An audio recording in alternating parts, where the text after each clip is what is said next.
जय श्री कृष्ण, जय श्री कृष्ण। जय श्री कृष्ण बाबू। Hello hello hello.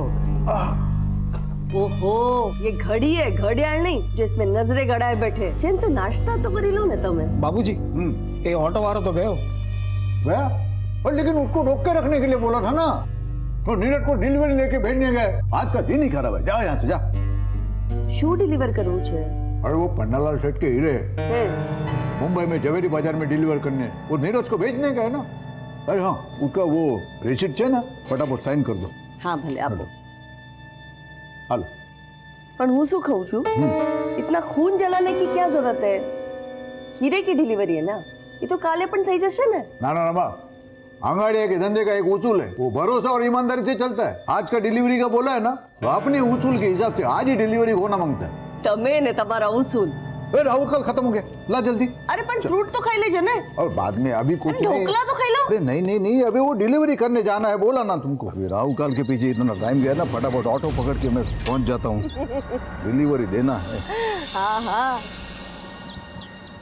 जोયું, एक पण ऑटो નથી। लगता है आज कांति भाई के सारे उसूल टूटने वाले हैं। ए रामा, તમે પણ ना। ना मजाक करो क्या? काका कहीं जा रहे हो? हाँ हाँ, अरे आ भी गया, एकदम भरा मानस आ भी गया टाइम के ऊपर। खबर से चलो आओ जाओ। जय श्री कृष्ण। जय श्री कृष्ण। आओ जाओ। मम्मी जी, हाँ, मैं इनको दुकान पे टिफिन दे के आती हूँ। चाबी लेके जाना, मैं सत्संग के लिए जा रही हूँ। इधर बहुत सारा काम है जी। हाँ, जय श्री कृष्ण। जय श्री कृष्ण।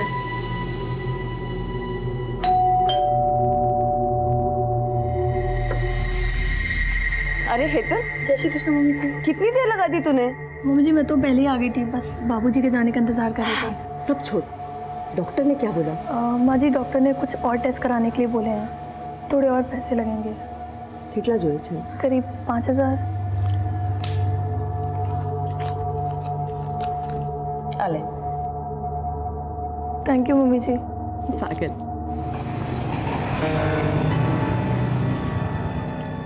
बस बस बस, बहुत बहुत धन्यवाद। भले भले, चलो आओ जाओ काका, મળીએ। हेलो, પહોંચી ગયા? हाँ पहुंच गया। हाँ नीरज हवे निकली जासे, 2 वागेनी ट्रेन से। जय कृष्ण हार्दिक। जय श्री कृष्ण काका। जय कृष्ण। जय श्री कृष्ण।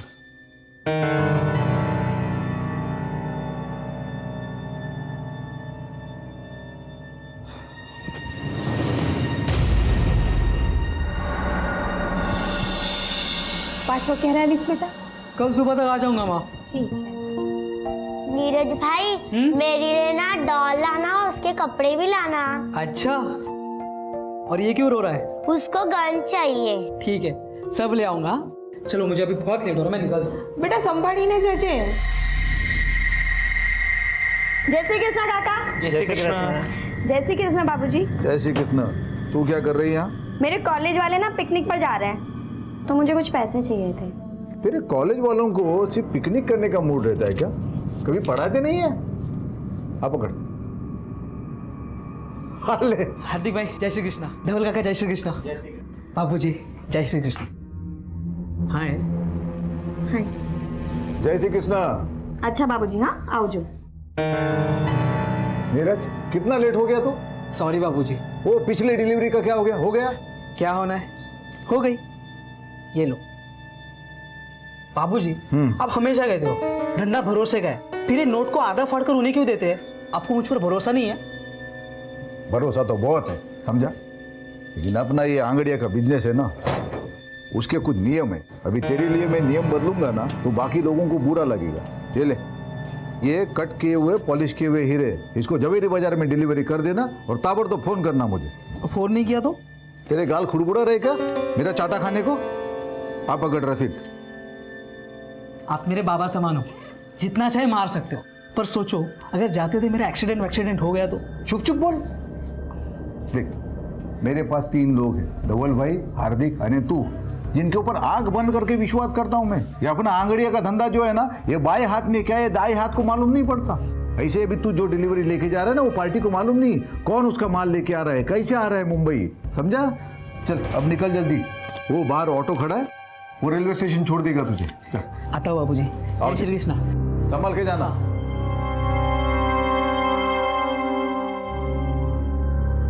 काका सूरज स्टेशन लेके चलो। हाँ ठीक से। एक काम करो, ट्रेन के लिए बहुत टाइम है। हाँ आप नवागाम लेके चलो। अच्छा ठीक से। हाँ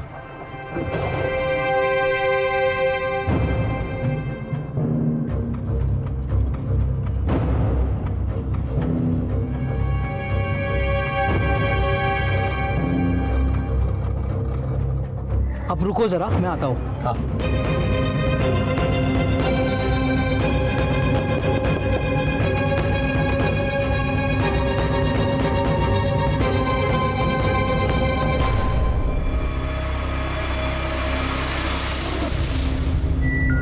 भैया सूरज स्टेशन लेना।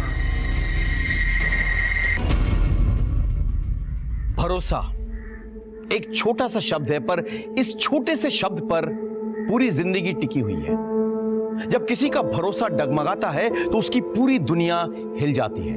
नमस्कार, मैं सीनियर इंस्पेक्टर संजय बरोत और स्वागत है आपका क्राइम पेट्रोल दस्तक में। कांति सेठ एक आंगड़िया था, उसका पूरा धंधा भरोसे पर टिका हुआ था। लेकिन नीरज की हत्या से यह साफ हो गया कि कोई उन्हें धोखा देने की कोशिश कर रहा था, या फिर कोई और ही था जो यह खेल खेल रहा था।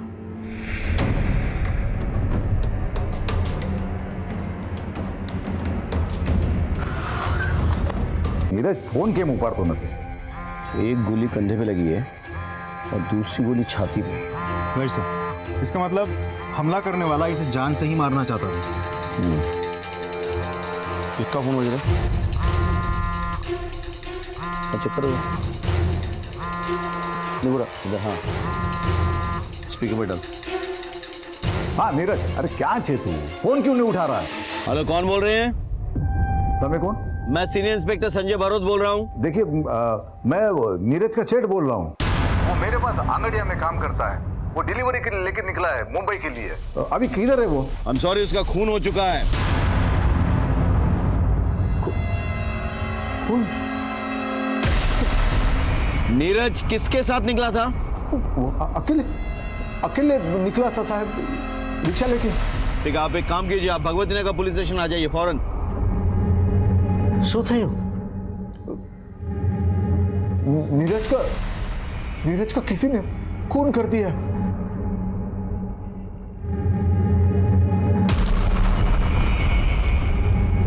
अजय सर आगे सीसीटीवी चेक करो आप, हाँ? और जरा लोगों से पूछताछ करो।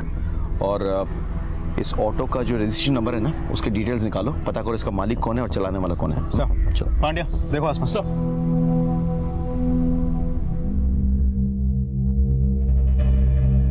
खोलो।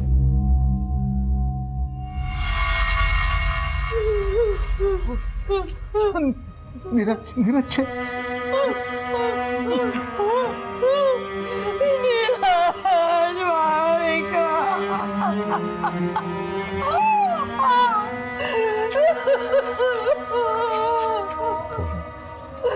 इस बात कर लीजिए।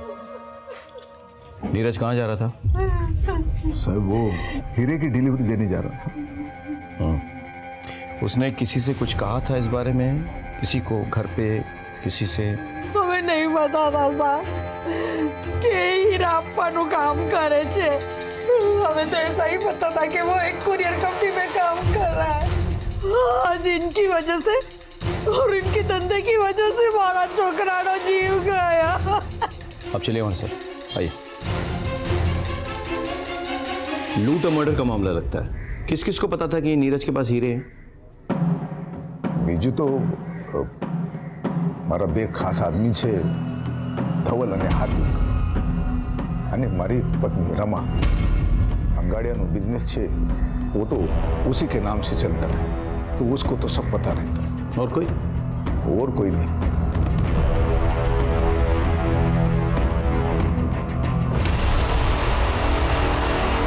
नहीं सर, हमने किसी को नहीं बताया।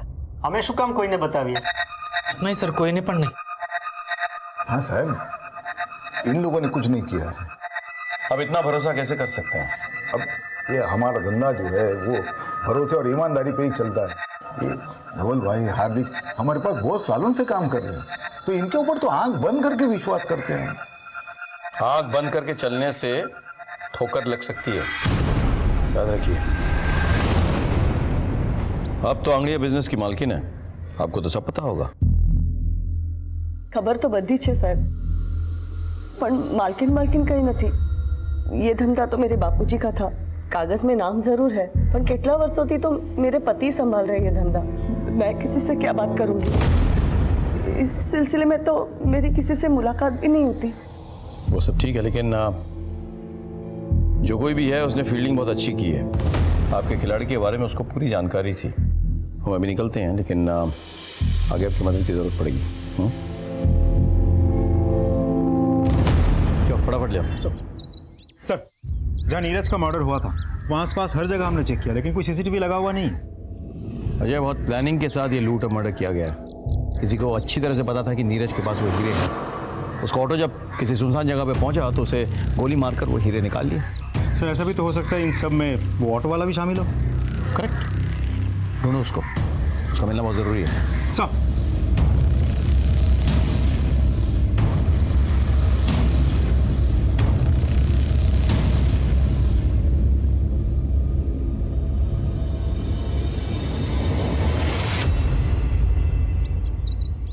अरे ऐसे पैसे का क्या मोल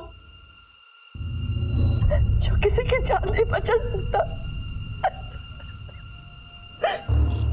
हमें बस इसके बाद आप अंगड़िया का धंधा नहीं करेंगे। रमा शू बात करो छो?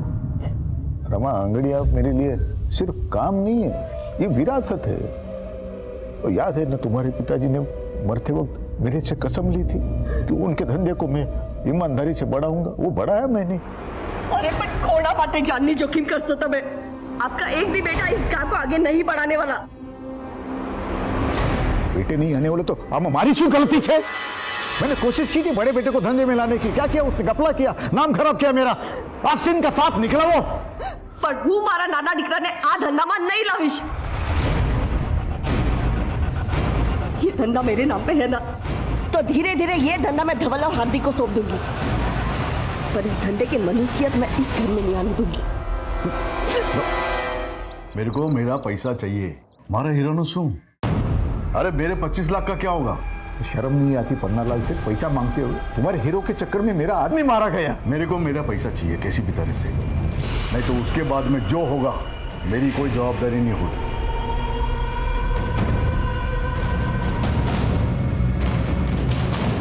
क्या नीरज के साथ किसी की दुश्मनी थी? कोई अफेयर? सब ये सवाल आप मुझसे क्यों पूछ रहे हो? सकता है किसी का उससे कोई झगड़ा हो गया हो और वो असल में नीरज को मारने आया हो और मारने के बाद उसे लूट की शक्ल दे दी। मेरे बच्चे के पास तो ये घर को संभालने और अपने छोटे भाई बहन को संभालने के बाद समय ही कहाँ बचता था। बहुत जिम्मेदार बच्चा था मेरा, उसके लिए तो ये घर ही सब कुछ था। इंस्पेक्टर साहब, तुमने एक मानी सौगंध है, इंसाफ दिलाइए साहब, मेरे बच्चे को इंसाफ दिलाइए।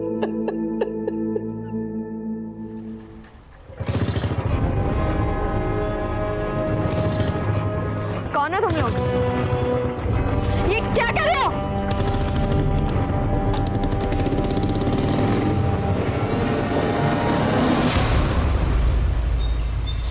सर, जिस ऑटो में नीरज जा रहा था उसके ड्राइवर के बारे में पता चल गया है। वो अपने ही एक रिश्तेदार के घर में छुपा हुआ है।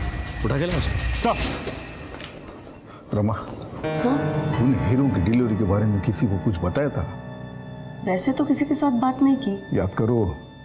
हाँ, इधर से हेतल आवेले घरे ने, शायद मुंह से कुछ निकल गया होगा। आज तो इतना परेशान थे, एक अर्जेंट डिलीवरी थी उनकी। श्रीनाथ जी, तो तुम शामिल थे इन सब में? हाँ? साहब, मैं कहीं नहीं क्यों साहब, वो तुमने साचे साचो कहूँ साहब। उस दिन एक लड़का मेरे ऑटो में बैठा।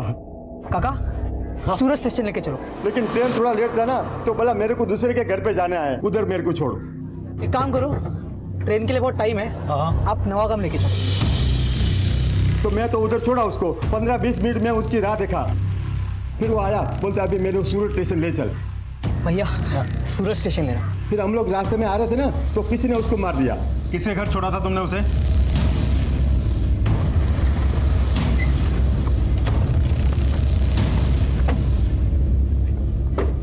आप नीरज को जानती हैं? हाँ जी सर, बचपन से जानते हैं एक दूसरे को हम। वो कल आपसे मिलने आया था। आया था सर। उसकी बदकिस्मती थी कि मुझसे मिलकर जाने के बाद किसी ने उसकी जान ले ली। काश कि वो यहाँ ना आया होता, सीधा स्टेशन चला जाता तो बच जाता सर। वो क्यों मिलने आया था कल आपसे? सर वो मुंबई जा रहा था, मेरा मायका भी मुंबई में ही है, तो बस पूछने आया था कि घर वालों के लिए कुछ सामान लेकर जाना है या वहां से कुछ लाना है। कांति सेठ को जानती हैं आप? वो मेरे ससुर जी है, मैं उनकी बड़ी बहू हूँ।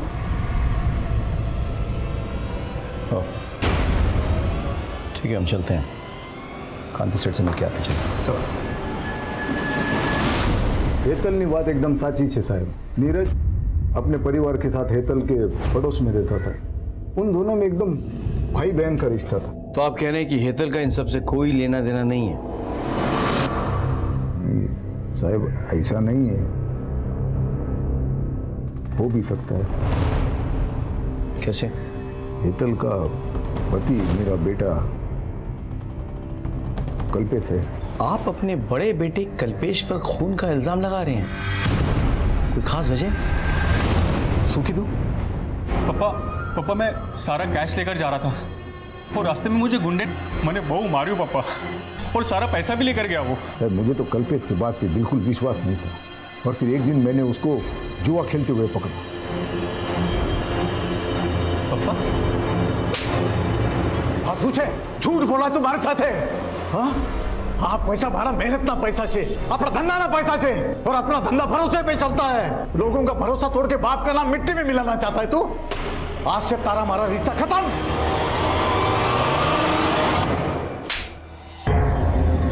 सर मैंने नहीं खबर सर, मैं मानता हूँ मेरे से एक बार गलती हुई है और उसकी सजा आज तक भुगत रहा हूँ सर, लेकिन वो साचो को इस बार मैंने कुछ नहीं किया सर। सच बोल। सर मैं सच बोल। इन मानिए सर। अगर सच बोले, उन्होंने कुछ नहीं किया साहब। मैं झूठा सर, अरे तो बेहोश हो गई। सर प्लीज हॉस्पिटल ले जाओ, चल। सर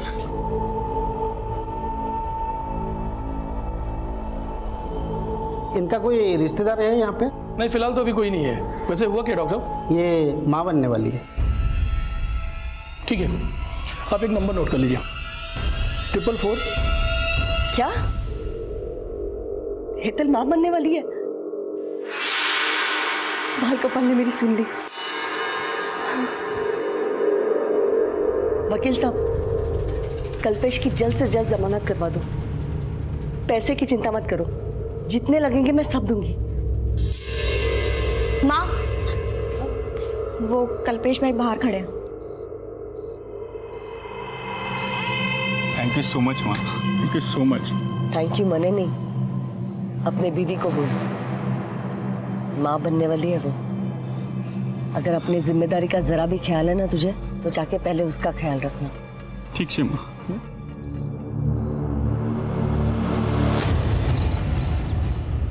सर, फॉरेंसिक डिपार्टमेंट ने आपको नीरज मर्डर केस की डिटेल्स मेल किया है, मेल चेक कीजिए सर।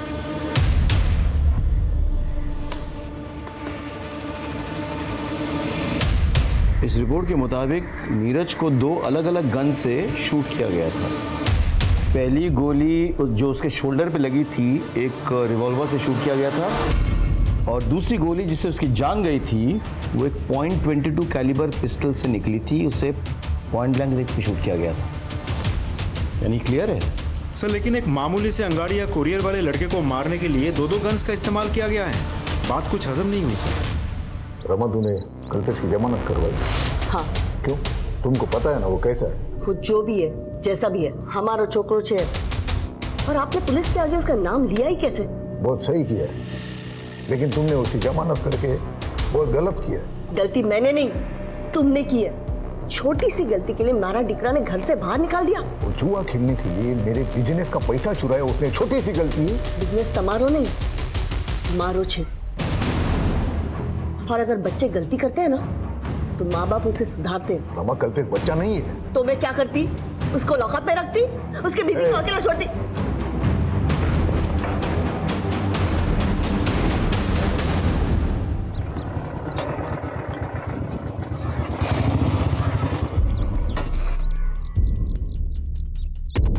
क्या क्या सेठ, क्या समझा था?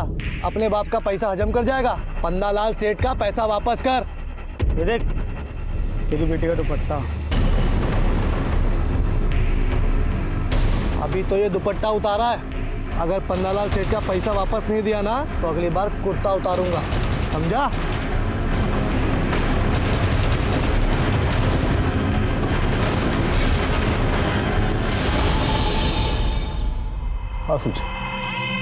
हाँ सूझे अंदर चल।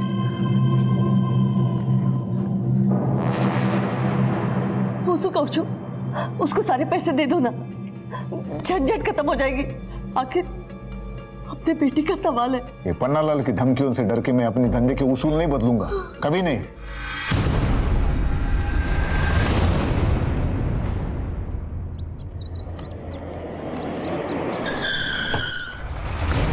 क्या कर रहे हो? छोड़ो छोड़ो छोड़ो छोड़ो छोड़ो मुझे। दया, तुम जरा पता करो कि हाल फिलहाल एक रिवॉल्वर और एक .22 कैलिबर पिस्टल किसने खरीदी। हो जाएगा साहब, चलता हूं। आपको क्या लगता है सर? मेरे थ्योरी के हिसाब से एक वो नौसिखिया जिसने उसके कंधे पे गोली चलाई और दूसरा प्रोफेशनल जिसने पॉइंट ब्लैंक रेंज में उसकी छाती पे गोली लगाई। लेकिन क्यों? तुम्हें क्राइम सीन याद है सर? नीरज की बॉडी, उसकी शर्ट के बटन्स किस तरह से खुले हुए थे? ऐसे कमीज के अंदर ही आंगड़ियां अपने कीमती सामान छुपाते हैं, यानी किसी को पता चल गया। लेकिन साथ ही साथ तुमको याद होगा उसका वॉलेट निकला हुआ था, किस तरह से उल्टा पड़ा हुआ था, यानी कि किसी ने उसके पॉकेट्स और वॉलेट भी टटोले थे। मतलब पहले कोई नौसिखिया और फिर प्रोफेशनल आदमी। करेक्ट। लेकिन सोचने की बात यह है कि ऐसी सीक्रेट बात एक नौसिखिया और एक प्रोफेशनल दोनों को पता चल गया। कैसे?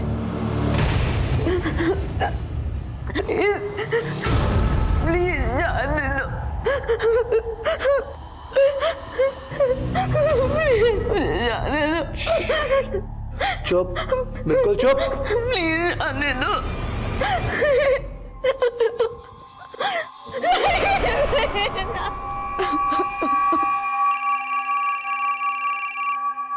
सुगांधी सेठ, तेरे क्या लगा? मैं सिर्फ भौंकने वाला कुत्ता हूँ। अरे पन्नालाल सेठ नाम है मेरा, मैं भौंकता भी हूँ और काटता भी हूँ। अगर तूने मेरे पैसे नहीं दिए ना तो ये सिर्फ ट्रेलर था, मैं तुझे पूरा पिक्चर बना के दूंगा, समझा क्या? हेलो हेलो, सुधो, पन्नालाल सेठ की इतनी हिम्मत? मैं भी पुलिस को फोन करता हूँ। सामने हमारी बात बस करो, उसे पैसे चाहिए ना, आप ही दो इन्हें पैसा। लेकिन रमा, मेरे नाम पे जो जमीन है ना उसे बेच दो, उसको मुंह पे फेंक के आओ पैसे। मेरे लिए मेरी बेटी से बढ़कर और कुछ नहीं है।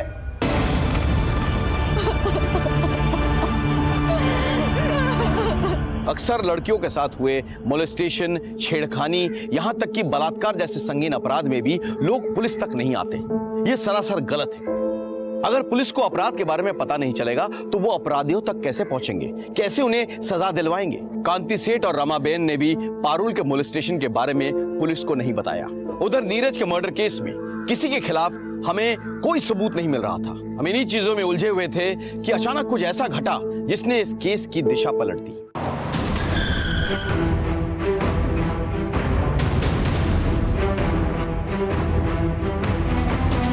सर, लाश को सबसे पहले नौकर हार्दिक और पंचुल ने देखा, फिर बहू जिग्ना और विपुल।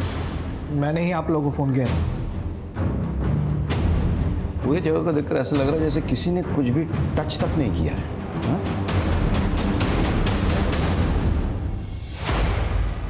मौत तो गला दबाने से हुई है।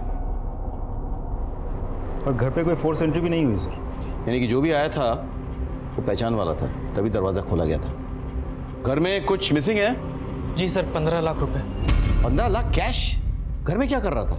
जी वो बाबूजी ने किसी को डिलीवरी देने के लिए रखवाए थे। एक काम करो जी सर, आस पड़ोस से पता करो किसी ने किसी को यहाँ आते हुए देखा था या नहीं। सर, आपने कुछ सुना? जी नहीं, दोपहर में तो यहाँ पे सन्नाटा छाया रहता है। कई लोग सत्संग में चले जाते हैं और बाकी बच्चे लोग सोए रहते हैं। आपने लड़ाई झगड़ा या कोई चीखने की आवाज़ सुनी? नहीं साहब, हमने कोई आवाज़ नहीं सुनी। ठीक सर, हम दोपहर को यहाँ आए थे, रमा बहन के साथ सत्संग में जाने के लिए, लेकिन दरवाजा लॉक था, तो हमें लगा कि वो सत्संग में होगी, इसलिए हमें जता रहा। पारुल कहाँ है? बाबूजी और पारुल अहमदाबाद गए हैं। एक बात बताइए, ये हार्दिक और पंशुल पे आपको कोई संदेह है? मतलब ये दोनों भी तो मर्डर कर सकते हैं ना? नहीं साहब, आ बनने तो भरोसा ना मानसो छे। भरोसे वाला हाथ ही सबसे पहले पीठ में छुरा भोगता है। अजय, इन दोनों को थाने ले आओ और पोस्टमार्टम के बाद बॉडी सौंप दो फैमिली को। साहब, गांधी सेठ कल देर रात तक ऑफिस में ही थे। ये राहु काल शुरू होता ना इतला माटे, पर फिर आज मुंबई में 15 लाख रुपए भिजवाने थे, तो पैसा लेकर सेठ घर पे चले गए क्योंकि दुकान में नहीं रख सकते ना, और हम भी साथ में थे साहब। रमा, 15 लाख से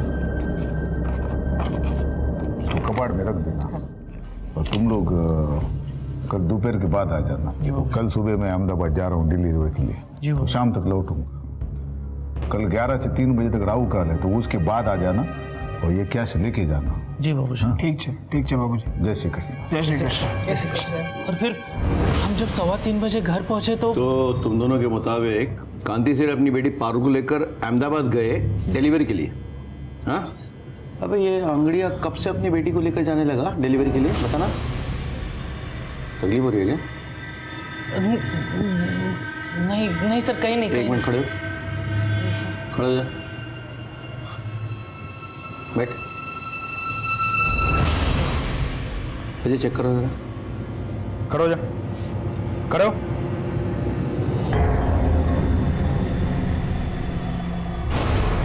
क्या है ये?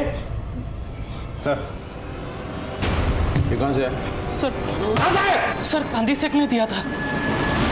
बाबूजी, बंदूक? खबर से मने, अपने धंधे में आज तक हमने गन वन कभी रखा नहीं था, लेकिन तुमने देखा ना नीरज के साथ क्या हो गया। सेठ ने दिया था? सच में सर? हाँ, इलीगल आर्म्स लेके घूमते हो?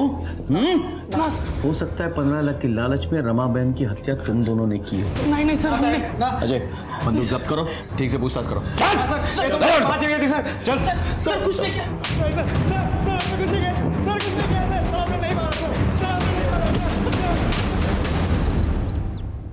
सर डोंट वरी, मैं करवा दूंगा। ओके सर, दोनों को रात भर बहुत तोड़ा, लेकिन दोनों के दोनों एक ही रट लगाए बैठे हैं। हमने रमा बहन को नहीं मारा। सर कांति सेठ अपने घर पहुंच गया।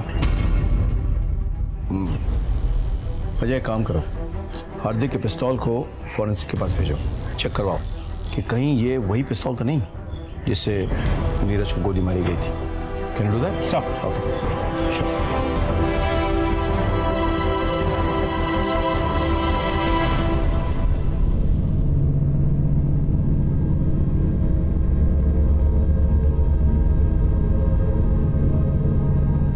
आपको किसी पे शक? नहीं सर। 15 लाख की लूट हुई है। आपको नोटों के सीरियल नंबर्स कुछ पता है? जी, ये नोट के नंबर हम लिख के रखते हैं, वो धवल भाई को पता है। Serial number? 1 minute sir. हाँ, ये रहा। B325 थी, G927। ये पैसे आपने दिए थे डिलीवरी के लिए? हाँ सर, हमने दिए। इसी सीरियल नंबर के नोट्स थे? Yes sir. Serial number confirm कर लिया है, इसी नंबर के नोट्स थे। गुड। एक बात बताइए, हार्दिक को गन आपने दी थी? जी। कहाँ से मिली है गन आपको? एक आदमी है, वो सप्लाई करता है। कौन आदमी? सलाउद्दीन। सलाउद्दीन के बारे में पता करो, और इन नोटों के जो सीरियल नंबर्स हैं ये हर जगह सर्कुलेट करो। सर, आप अहमदाबाद गए थे ना डिलीवरी के लिए? अपने साथ अपनी बेटी पारुल को क्यों लेके गए थे आप? वो उसके बुआ के घर छोड़ने गया था अहमदाबाद में। कोई खास वजह? मैं आपसे कुछ पूछ रहा हूं।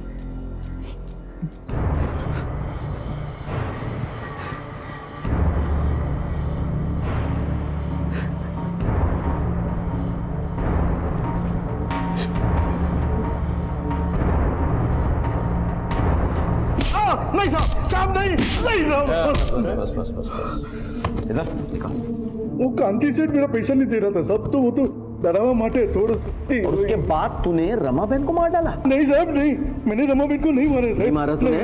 नहीं मारा। इसकी इतनी धुलाई करो कि इसके मन का मैल धुल जाए। बस। नहीं साहब नहीं, छोड़ दो साहब, छोड़। सर हमने सलाउद्दीन के अड्डे पर छापा मारा, लेकिन वो फरार है। अड्डे पर कोई नहीं मिला सर। सर रमाबेन की पोस्टमार्टम रिपोर्ट आ गई है। सर उसे गला दबा के मारा गया था, और गला दबाने के बाद उंगलियों के निशान भी मिटा दिया गया था। सर एक बात तो साफ है, जिस तरीके से गला दबाया गया है वो देख के तो लगता है मारने वाला कोई प्रोफेशनल नहीं था। रमाबेन नॉर्मली रोज दोपहर 12:30 बजे सत्संग के लिए जाती थी, और लगभग उसी वक्त उनकी छोटी बहू जिग्ना टिफिन लेकर अपने पति की दुकान जाती थी। जी सर, मैं उस दिन भी करीब 12:30 बजे निकली थी, लेकिन मम्मी जी किसी का इंतजार कर रही थी, शायद पंशुल और हार्दिक का। तो आप पहले से जानती थी कि कोई पैसा लेने आने वाला है? नहीं सर, मने नहीं खबर। मुझे तो अभी पता चला जब ये सारी बातें सुनी। मम्मी जी ने भी मुझे कुछ नहीं बताया था। मैं माँ के बगैर क्या करूंगा? हर कदम पर माँ ने मेरा साथ दिया था। माँ ने मेरे लिए नया टिफिन खरीद के उसमें मेरी पसंद के छोले बना कर दिए थे। किसने सोचा था कि वो आखिरी बात। सर कुछ समझ में नहीं आ रहा है कि दोनों केसेस एक दूसरे से जुड़े हुए भी हो सकते हैं, अलग अलग भी। अलग अलग हो सकते हैं, लेकिन मोटिव एक ही है, पैसा। पहले वाले केस में भी एक किलर नॉन प्रोफेशनल था, और दूसरे में भी। तुमने घर वालों को ट्रैक किया है ना? ट्रैक किया सर, लेकिन कुछ सस्पिशियस नहीं मिला, सब कुछ नॉर्मल है।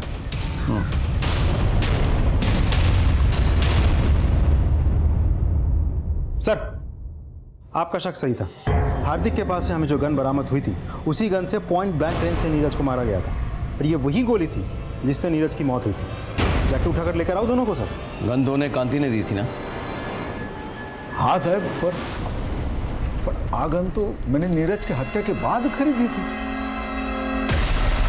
सलाउद्दीन तो फरार है, पुष्टि कौन करेगा? क्यों खरीदी थी ये गन? सर वो नीरज की हत्या के बाद वो मन में डर बैठ गया था, इसलिए। ठीक है, अभी आप जा सकते हैं, लेकिन हम आप पे नजर रखेंगे। भागने की कोशिश मत कीजिएगा। जी सर।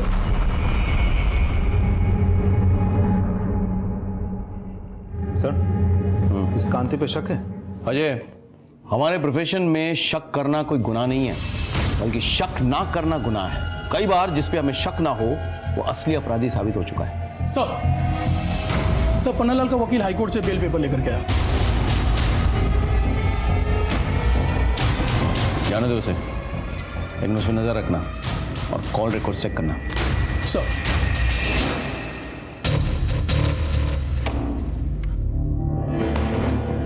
क्या भाई कल्पेश, आज तो बहुत पैसे आ गए तेरे पास। नहीं सर।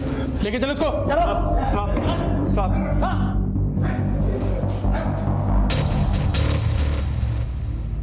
खबर न थी? नहीं सर। हाँ बोलो। सर हमने एक जुए के अड्डे पर छापा मारा है। यहाँ पर हमें उसी सीरीज के नोट्स मिले हैं जो कांति सेठ के घर से गायब हुए थे। सारे जुआरी पकड़े गए? Yes sir. सबको उठा के ले आओ और अड्डे के मालिक को भी ले आओ। ठीक है सर।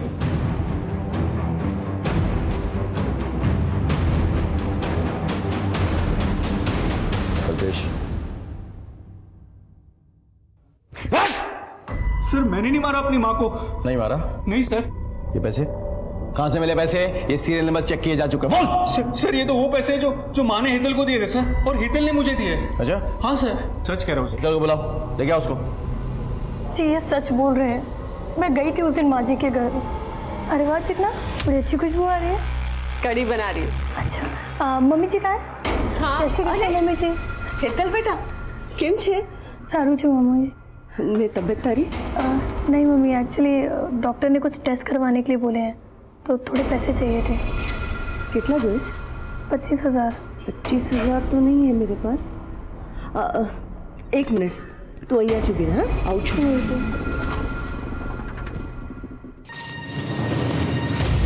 25,000। थैंक यू मम्मी जी। तेरे बापूजी ने 15 लाख रखवाए थे मेरे पास डिलीवरी के लिए, उसमें से निकाल के दे रही हूँ।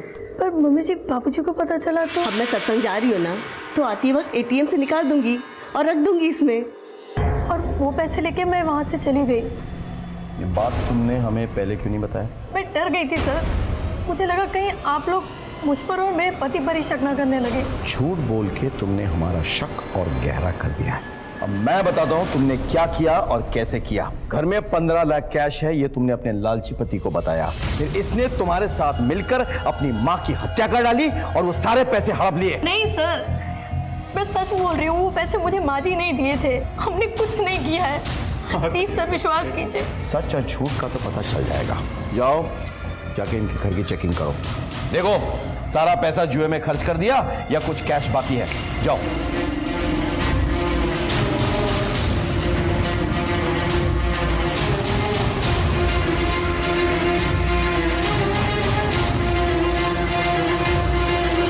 सर यहाँ तो पैसे नहीं मिले सर। ठीक है तो वापस आ जाओ।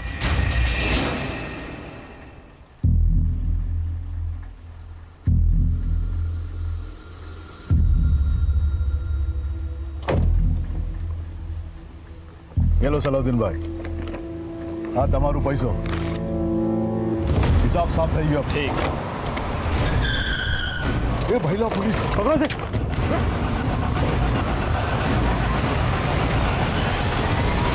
इनके सीरियल नंबर्स मैच करो कांति सेठ के घर से लूटे हुए पैसे के साथ।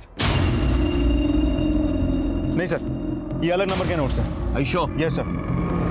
डालो दोनों के अंदर, ले जाओ। ठीक है ठीक है ठीक है ठीक है। साहब मैंने सलाउद्दीन से 25 लाख रुपए लिए थे साहब, और अगले ही हफ्ते नोटबंदी हो गई साहब, तो मेरा सारा पैसा डूब गया। और ऊपर से सलाउद्दीन ये मेरे को रोज धमकी देता था, पैसा वापस दे पैसा वापस दे। साहब मैं पैसा कहाँ से लाता साहब? साहब मैं पहले ही समझ गया था, ये सीधे सीधे मेरा पैसा तो देंगे नहीं, तो सर हम दोनों ने मिलकर एक प्लान बनाया। अब पन्ना लाल ने कांति को 25 लाख के हीरे दिए थे, तो हम दोनों के बीच बात ये तय हुई कि जो हीरा लेने आएगा, डिलीवरी देने जाएगा, उसको हम मार देंगे, उसको लूट लेंगे और कांति सेठ से भी हर्जाना वसूल करेंगे। लेकिन जब तक हम नीरज को मारते उससे पहले ही वहाँ कोई और पहुँच गया और उसने उसको गोली मार दिया। और उसके बाद तुमने रमाबेन को मार डाला और 15 लाख रुपए ऐंठ लिया। नहीं रमाबेन को हमने नहीं मारा साहब, 25 लाख रुपए तो रमाबेन ने हमको दिए थे। पन्नालाल सेठ, मैंने अपनी पुश्तैनी जमीन बेचने को दी है इन्हें बिना बताए हुए। ये इसके बानू के 25 लाख है। मेरे बेटी को और मेरे परिवार को तंग करना बंद करो अब।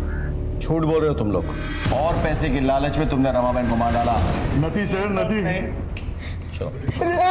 नीरज की खून की गुत्थी तो सुलझ चुकी थी, लेकिन रमाबेन के मर्डर की गुत्थी को हम जितना सुलझाने की कोशिश करते वो उतनी उलझती जा रही थी। हम एक डेड एंड पर पहुंच चुके थे, पर इतना तो पक्का था कि इन सब में कोई और भी शामिल था जिसने नीरज पर भी पहली गोली चलाई थी। मुझे यकीन था कि उसी ने रमाबेन की भी हत्या की। साहब आजा, बड़ी देर कर दी आने में।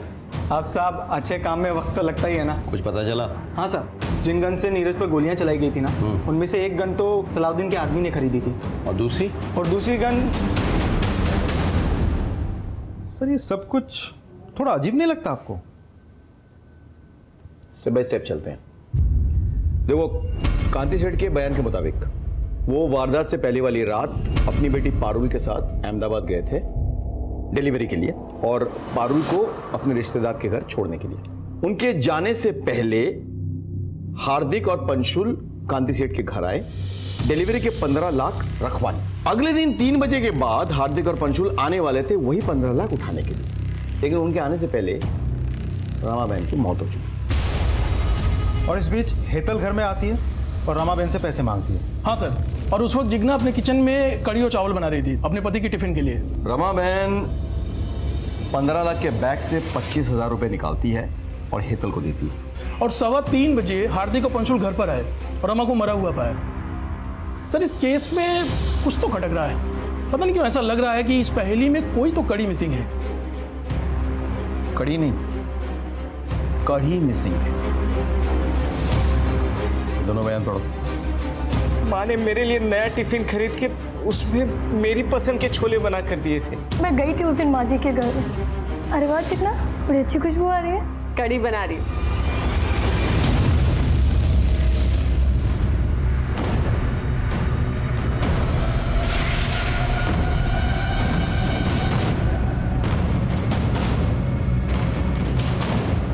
अपने आप सब कुछ उगलोगे या पुलिस वाला तरीका अपनाएं? मम्मी जी हर दोपहर को सत्संग के लिए चली जाती थी, तो विपुल को लंच देके जब मैं वापस घर आती थी तो कमलेश को भी बुला लेती थी। हम एक दूसरे से प्यार करने लगे थे, भागना चाहते थे एक साथ, पर हमें पैसे चाहिए थे। मैंने मम्मी जी को बाबूजी के साथ हीरो की डिलीवरी के बारे में बात करते सुन लिया था। मैंने कमलेश को बताया। और सर, मैंने प्लान बीच रास्ते में लूट लूंगा, उसके लिए मैंने एक बंदूक का भी तामझाम किया था। और रमाबेन को क्यों मारा? मैंने कुछ नहीं किया सर, कसम से। मैं जानती थी कि घर में कुछ कैश है। तेरे बापूजी ने 15 लाख रखे थे मेरे पास डिलीवरी के लिए। जैसे ही मम्मी जी सत्संग के लिए निकले, मैंने कमलेश को फोन किया। हम लोग कैश लेके निकलने ही वाले थे कि मम्मी जी वापस आ गए। मम्मी क्या चल रहा है सब? मम्मी जी,